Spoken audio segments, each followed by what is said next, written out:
ظن اسم، بعض ظن جو ہے وہ تو گناہ کے درجے کو پہنچ جاتے ہیں۔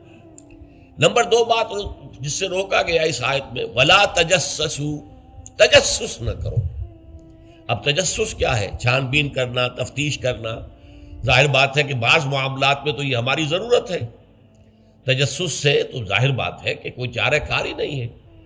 آخر مجرموں کی تفتیش ہوتی ہے تو تجسس اس میں ہوتا ہے، ایک دوسرے کے ملک کی جاسوسی ہوتی ہے، وہ بھی در حقیقت اپنی حفاظت کے لیے ہوتی ہے کہ وہاں کیا کچھ تیاریاں ہو رہی ہیں تاکہ ہم کو بندوبست کر سکے اس کے توڑ کا۔ تو تجسس ہر حال میں برا نہیں ہے۔ اسی طرح ایک بہت بڑا اخلاقی مسئلہ پیدا ہو گیا تھا جب جمع حدیث کا معاملہ شروع ہوا ہے۔ آپ کو معلوم ہے کہ حضور نے اپنے حیات طیبہ کے دوران تو احادیث کو لکھنے سے روک دیا تھا۔ آپ کا حکم تھا لا تکتبوا عنی الا القرآن، مجھ سے کوئی شے نہ لکھو سوائے قرآن کے، اس لیے کہ اندیشہ تھا کہ گڑبڑ نہ ہو جائے کہیں۔ جیسے کہ آپ کو معلوم ہے کہ انجیل میں حضرت مسیح کا کلام، حضرت مسیح کی سیرت اور انجیل جو حضرت مسیح پر نازل، سب گڑبڑ ہے آپس میں۔ یہ بتانا مشکل ہے کہ کون سی اس میں وحی ہے، کون سا حضرت مسیح کا اپنا ذاتی کلام ہے، اور کون سی در حقیقت جو ہے اللہ تعالیٰ کی طرف سے وحی آئی ہے، اور کون سے صرف واقعات ہیں حضرت مسیح کی سیرت کے۔ مشکل ہے۔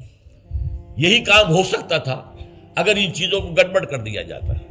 اللہ کے فضل و کرم سے اسلام میں کیا ہوا ہے؟ قرآن علیحدہ معین، بالکل معین، پھر احادیث حضور کے اقوال و افعال کو جمع کر دیا، وہ علیحدہ معین، پھر فقہ مرتب ہوئی اور اس کو بھی ترتیب دے دی گئی، سیرت علیحدہ مرتب ہوئی۔ سیرت میں عام طور پر ان احادیث کو بھی قبول کر لیا گیا، روایات کو جو زیادہ مضبوط نہیں ہے، زیادہ مستند نہیں ہے۔